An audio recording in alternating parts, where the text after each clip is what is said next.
এই অর্ডারটা এদিকে একটু বের হয়ে থাকে, আর এটা আমার অনেক মানে ভালো লাগে না দেখতে। এই জন্য আমি আম্মুকে বলছি আমাদের একটা কাঠের অর্ডার আছে, ওটাতেই মূলত আমার কাপড় চোপড় থাকে, তো ওটাকে এখানে নিয়ে আসার জন্য। হুম। তো মানে ওর কাপড় ওর রুমে থাকুক আর ওদের কাপড় ওদের রুমে থাকুক, এটাই চাইতেছি আর কি। আর অর্ধেকটা এখানে মানে এই আলমারিটার সাথে বেমানান, তো এই জন্য ওইটা আবার কাঠের, ওটা নিয়ে আসছি আর এটা ওদেরকে দিয়ে দিচ্ছি। হুম।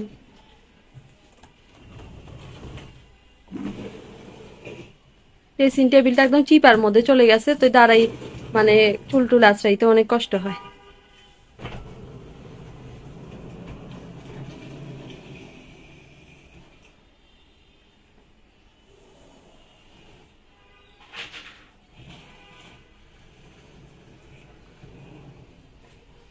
এখন এই জায়গাটা খালি হয়ে গেছে, আর যে কাঠেরটা আছে ওটা ওখান থেকে নিয়ে আসবো।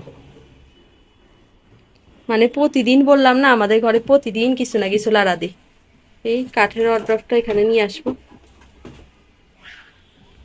এটাই আমার রুমে ছিল প্রথম থেকে, কিন্তু আমরা যখন ঘর গোছাতে পারতেছিলাম না তখন এটাকে এখানে দিয়ে দিছিলাম। হুম। আমাদের ঘরে জিনিসপত্র এত ছোট ছোট যে আমরা একজনে টানতে পারি। এটা এখন আপাতত এখানে থাক, এটাকে দেখি কোন জায়গায় রাখা যায়, এখনো জানি না কোথায় রাখবো। একটু না একটু ময়লা ফালাই বই, মানে যত ডাক দে ময়লা ডাস্টবিনের মতো 3-4টা দিল, ওরা আমার নিচে ময়লা ফালায়।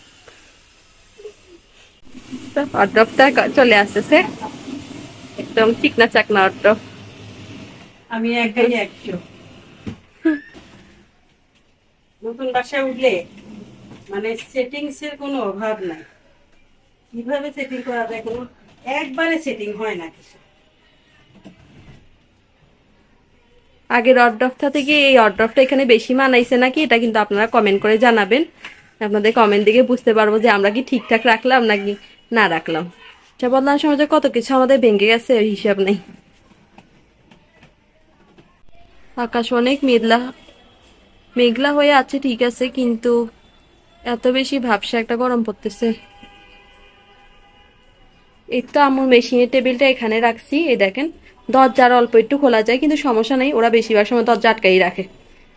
ছেলেদের রুমে এরকমই, ওরা হুম। দরজা আটকে রাখতে বেশি পছন্দ করে। আর এই তো এখানে অর্ডারটা রেখে দিছে আম্মু, দরজার পাশে রাখলে বেশি খারাপ লাগতেছিল দেখতে, এই জন্য আমরা এখানে রাখছি। আর এই তো আমার মেশিনের টেবিলটা এখানে রাখছি, তো ওখানে রাখলে আর কি জানি ওখানে একটু সুবিধা হইতো। না, হুম। দুইটা টেবিল একসাথে ভালো লাগে না। হুম। এই দুইটা টেবিল একসাথে কেমন লাগে, ভালো লাগে না। হ্যাঁ। আর এই দেখেন এই একজন মানে তাসিন বলছিল যে আমাকে যদি আলাদা বিছনা দাও, দেখবা আমি আমার বিছনা এত সুন্দর করে গোছাই রাখবো, এত সুন্দর। আর আজকে 1 সপ্তাহ যাবত খালি ঘুমায় আর উঠে, একটু বিছনাটা ঝাড়েও না। আম্মু ঝাড়ি দিলে পরিষ্কার থাকে, নাইলে থাকে না। মানে এদের প্রতিশ্রুতি হয়েছে মিথ্যা প্রতিশ্রুতি, একটাও সত্যি না। কি আর বলতাম।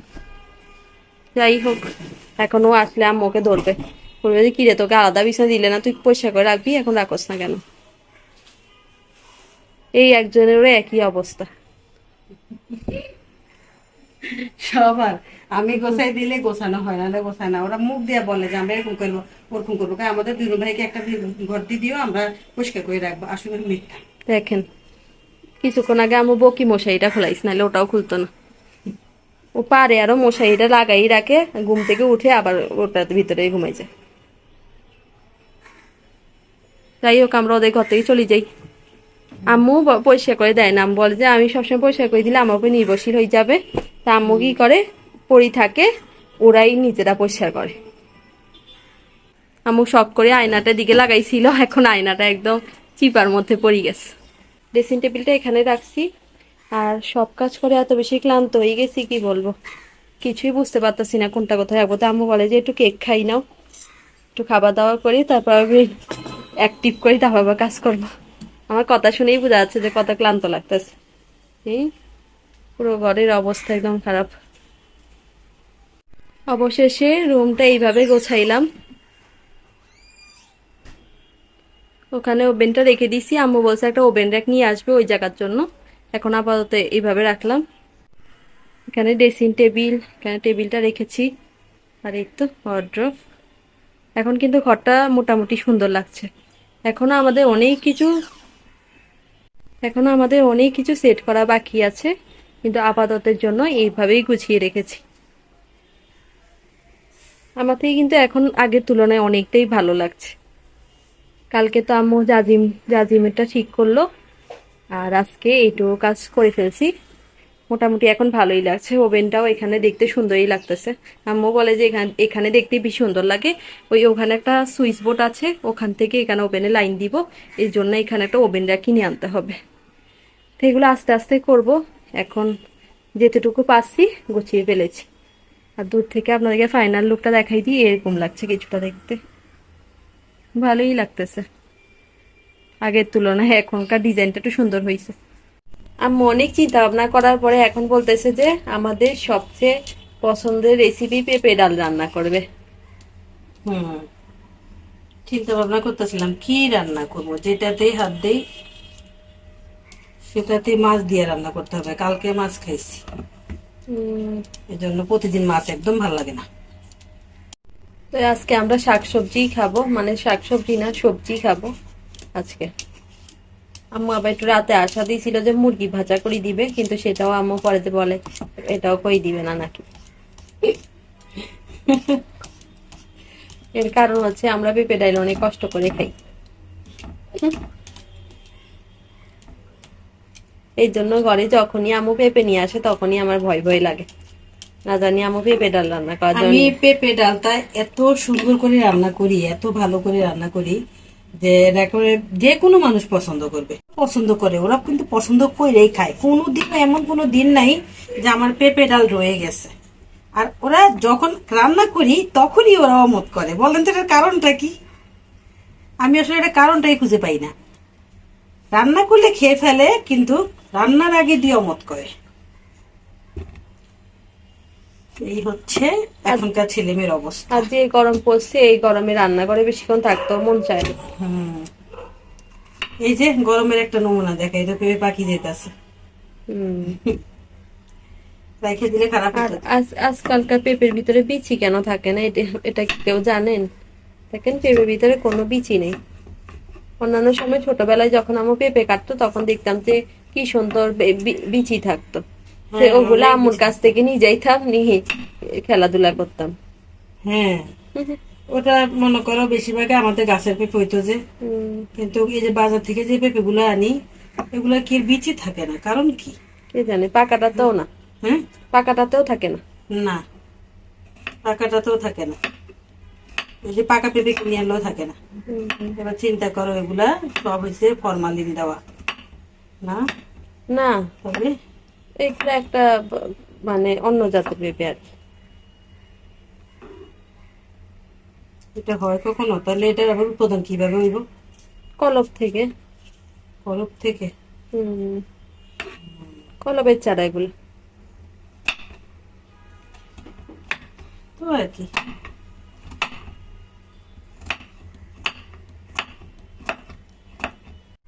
আমি এখানে আমার জন্য চা বানাই নিচ্ছি, কারণ আমার অনেক বেশি ঘুম পাচ্ছে, এই জন্য। চা খেলে মনে একটু ঘুমটা চলে যাবে। কফি খাইছিলাম কিন্তু ঘুম যায় নাই। আমিও খাবো। চা খাওয়া দরকার নেই।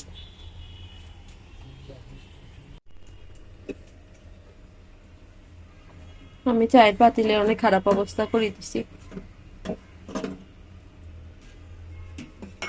আমি নাকি রান্না করে আসলে আম্মু সবকিছু এলোমেলো করে দিই।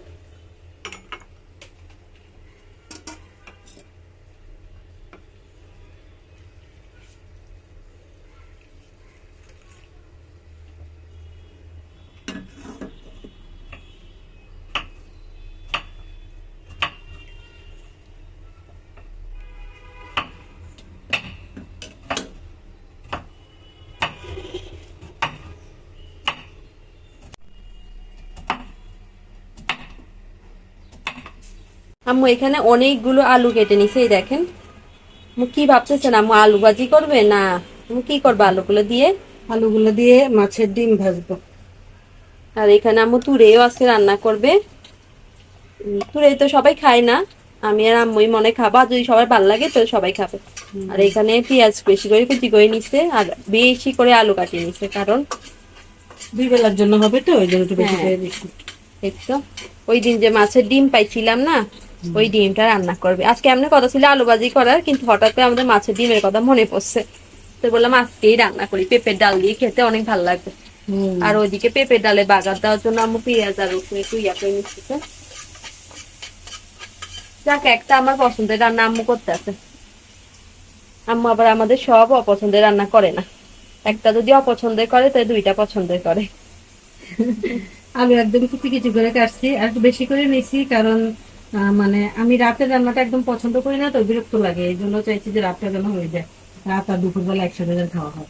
হ্যাঁ, আর এদিকে কিন্তু আমাদের ভাত রান্না হয়ে গেছে। ভাতটা আম্মু সবার প্রথমে রান্না করে ফেলে, এটা রান্না করতে অনেক সময় লাগে তো এই জন্য। পেঁপে ডালের মধ্যে আম্মু কি মশলা দিতেছে এটা? এটা হচ্ছে গোটা জিরা। ও, গোটা জিরা ফোড়ন দিলে খুব মজা হয়। বেশি করে পেঁয়াজ দিতে হয়, মাছের ডিমের সাথে বেশি করে পেঁয়াজ দিলে খাইতে কিন্তু অনেক ভাল লাগে। করে দিয়ে দিলাম, আমি কাঁচামরিচটা কুচু কুচু করে দিচ্ছি।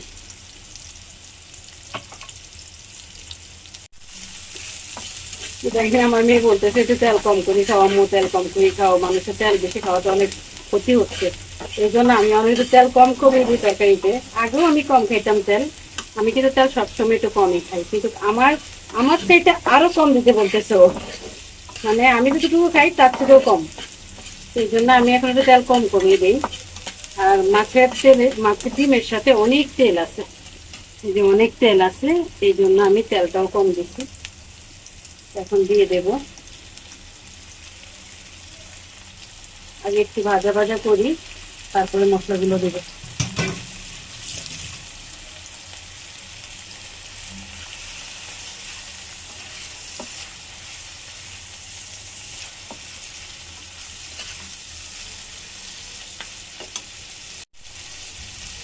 রসুন বাটা দিয়ে দিলাম, এটা কিন্তু পিঠা অনেক পছন্দ করে, আমিও পছন্দ করি, শাশুড়িও করে। তো শুধু আমার বড় ছেলেটা একটু কম পছন্দ করে। ও ও আগের থেকে অনেক পরিবর্তন হয়েছে, আগে তো তেমন একটা কোনো কিছুই পছন্দ করতো না, কিন্তু এখন করে। আর এদিকে আম্মু পেঁপে ডালটাও রান্না হয়ে গেছে, কালারটা খুব সুন্দর আসছে। হ্যাঁ, এখানে কিন্তু দুই রকম মাছের ডিম আছে, একটা হচ্ছে কাঠু মাছের ডিম আর আরেকটা হচ্ছে পাবদা মাছের ডিম। দুই রকম ডিম আছে এখানে।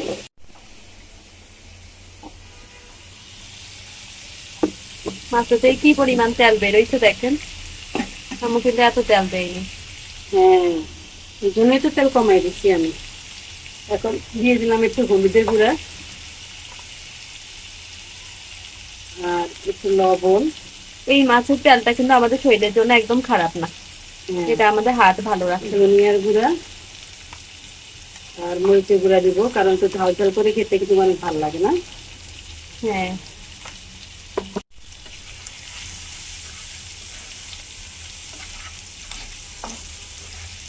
খুব ভালো করে আমি এটাকে কষিয়ে নেব, কারণ পানি দিব না, পানি ছাড়াই এইভাবে কষাবো। হালকা চুলায়, মানে হালকা আগুন দিছি, চুলাটা একদম কমাই দিছি। এখন ভালো করে কষিয়ে নিয়ে তারপর আমি আলুটা নিয়ে দেবো। ডিমের কিন্তু আলাদা একটা গন্ধ হয়, মানে একটা গ্রাম থাকে, তো ওইটা দূর করার জন্য আমি সামান্য করে একটু গরম মশলা দিয়ে দিলাম। সামান্য করে দিয়েছি, বেশি দেইনি, অল্প, যাতে গন্ধটা চলে যায়।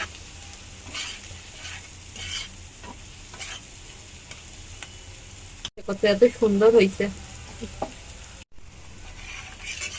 একটু ভাজা ভাজা কিন্তু একদম হয়ে গেছে, একদমই ভাজা ভাজা হয়ে গেছে। দেখছেন তেল কতটুকু দিচ্ছি আর কত তেল বাইরে গেছে।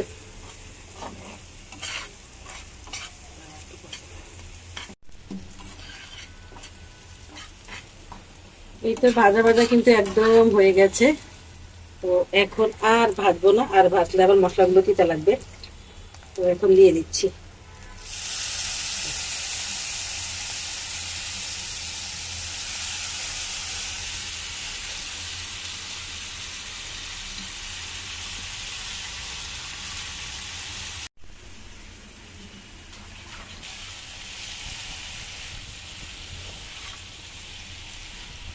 একদম তেলে চুপচুপ হয়ে গেছে। আমি অল্প একটু তেল দিছি, অথচ মাছের তেলে এরকম অবস্থা। আর যাই হোক, এভাবে কিন্তু খাইতে অনেক ভালো লাগে। আজকে আমি 10 প্লেট ভাত খাবো। এই একটা তরকারি থাকলে, ভাজি থাকলে আমার পুরা 1 প্লেট ভাত শেষ হয়ে যায়, কিন্তু পেঁপে তরকারি শেষ হয় না। পেঁপে ডাইল না, পেঁপে ডাইল আমার একটু পছন্দ না।